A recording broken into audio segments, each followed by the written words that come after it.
El video de hoy no es para dar una exclusiva, el video de hoy no es para comentar una noticia, el video de hoy no es un reportaje, el video de hoy es una petición que les hago a los seguidores de este canal o a las personas que vean este canal, especialmente si residen en Cuba o hasta hace poco han residido en Cuba. El video de hoy es en definitiva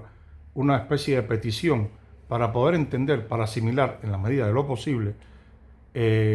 lo que significa vivir en Cuba casi permanentemente a oscuras. Mientras preparaba este video, recibí un short, un video corto de un amigo que parece que fue publicado en Cubanet y en el que se ve en una población cubana,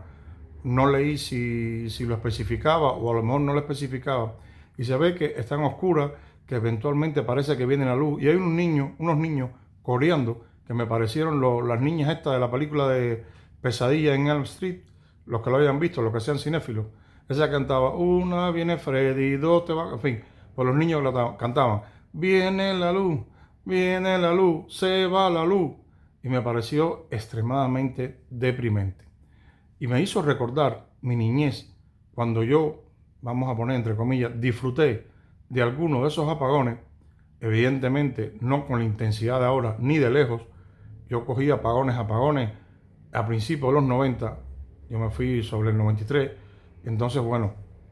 yo me comí el periodo especial, los inicios, entonces ahí sí había apagones, pero nada que ver con lo que hay ahora. Pero volviendo a mi infancia, para establecer un paralelismo con estos niños del video, yo recuerdo que se iba la luz y el barrio, tú oías completamente el barrio, ¡oh!, porque estaban viendo la novela de turno, Doña Bella, Isaura, en fin, lo que fuese. Y cuando volvía la luz, la gente aplaudía. Se oían los aplausos y los gritos por toda la calle como si hubiera venido una estrella de rock y la gente fuera a saludarlo y a pedirle un autógrafo o a hacerse una foto con ella. Es triste, es lamentable, pero sobre todo es deprimente ver cómo se muestra el pueblo a través de las décadas, a pesar de los pesares y a pesar del tiempo transcurrido, se sigue mostrando el pueblo como que agradecido, consciente o inconscientemente agradecido porque la luz vuelva a sus vidas. Personalmente, hoy en día, que todos tenemos asumido que vivimos en un futuro, porque no tiene nada que ver las cosas que suceden ahora, las herramientas que usamos ahora, los dispositivos que usamos ahora, nos han metido en la cabeza que vivimos en una era que es totalmente, en teoría, al menos en Cuba, es totalmente, la separación es abismal con la era del teléfono de rosca, con la era del televisor de este con fondo de tubo de pantalla. Es decir, para muchos, o para casi todos, excepto para una minoría, tenemos al menos en la cabeza el chip o la orden, el PROM, que nos dice que estamos en el siglo XXI. Pero esto es totalmente incompatible con la vida real que se vive en Cuba, que transcurre en Cuba, en la que está inmerso el cubano en su día a día. Es imposible, a no ser que usted viva permanentemente en guerra, creo que ni en Ucrania pasa esto, que usted esté casi permanentemente en la oscuridad. Es simplemente inaceptable que usted tenga un celular con el que usted pueda comunicarse con la otra parte del mundo y que usted no pueda tener el frigorífico encendido o un ventilador disponible para ahuyentar el calor y quizás los mosquitos en el verano. Eso no le cabe en la cabeza a nadie, pero en Cuba es posible. Cuba es el infierno en el que todas las cosas, en el que todos los pensamientos, incluso los más locos, se convierten en realidad. Y para mí, este video es una llamada a todos esos cubanos que me ven, sobre todo, insisto, desde la isla, para que me hagan llegar su testimonio, preferentemente a través de los comentarios de este video, para que otros los compartan y así hacer una especie de terapia, de catarsis, yo qué sé, y a la vez para yo poder entender cómo es vivir así, porque ni siquiera yo, que repito, que cogí los primeros años del periodo especial, ni siquiera yo puedo entender cómo era vivir así, cómo es vivir así, cómo es posible vivir así, cómo cuando cae el sol uno asume con resignación o casi resignación que la luz se va a ir. Porque durante el día, si no puedes cocinar, si no puedes hacer cosas, al menos espiritualmente, psicológicamente, la luz del sol que entra por las ventanas y por las puertas cubanas o por los patios,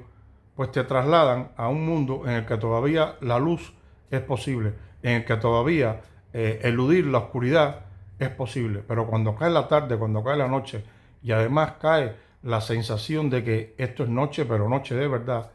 usted debe pasar por un momento, sobre todo si usted vive solo. En Cuba hay muchas personas que viven solas y sé que en momentos normales, es decir, con claridad, con luz,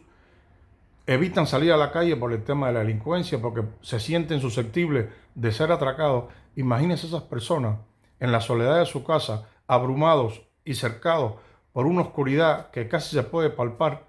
y esas personas mayores, algunas de ellas, en compañía solamente de sus pensamientos, de sus frustraciones, de sus miedos, de sus resignaciones, de sus sueños rotos, de sus esperanzas que se están esfumando cada día más, si es que a alguno le queda alguna. Yo cuando era niño alguna vez salí a la calle de noche cuando era ese apagón. Como le digo, yo vivía en Jesús María, en la calle Corrales, y recuerdo que había una especie de descampado, de placer le llamaban, en el que la luz de la luna, cuando había apagón, incidía con especial intensidad. Y yo recuerdo el barrio mío completamente oscura y yo ponerme así como que mirando para el cielo, mirando la luna y experimentando una especie de sensación de esta así, abstracta, casi metafísica, muy espiritual, de el universo y yo, como niño, un niño. Pero en algún momento de esa locura mía me daba cuenta de que estaba a oscuras en un mundo que no debería estarlo, que yo no vivía ni en la época medieval ni en la época de las cavernas y que debería estar rodeado de esas farolas que estaban mudas, que estaban apagadas, y entonces me entraba como la congoja, la sensación de que yo era una porquería al lado del universo y tenía que regresarme a casa. Era un miedo que no sabía expresar, era un niño, a fin de cuentas, imaginación desbocada, pero siempre con la sensación de que ese apagón no debía estar ahí y que yo y mi familia y mi barrio y mi país no debía estarlo sufriendo. No era un pensamiento ideológico, no era un pensamiento antropológico, no era un pensamiento sociológico, era puro instinto humano. Yo no estoy viviendo la época en la que esto debe estar sucediendo. Y les recuerdo que en los 70 y en los 80 no era ni la milésima parte de lo que está pasando ahora. Así que yo quisiera que ustedes me hicieran llegar su testimonio, ustedes me hicieran llegar o compartir con los demás cómo se sienten, simplemente, repito, hacer terapia para yo poder entender, lo agradecería infinitamente, poder entender cómo es vivir así y sobre todo cómo es asumir así, cómo es asumir la realidad de esa manera, independientemente de que usted tenga la percepción de que no puede hacer absolutamente nada, algo con lo que yo discrepo, pero bueno, aquí no se trata de incentivar a nadie ni de mandar a nadie a hacer nada, sino simplemente de suplicarles que me ayuden a entender cómo es posible vivir así hoy en día en el siglo XXI, en una Cuba en la que muchas veces, muchísimas veces, cuando cae la noche, no solamente acontece bueno, que ocurre el ciclo natural del día, sino que casi toda Cuba o millones de cubanos dejan de ser personas para convertirse en una sombra más.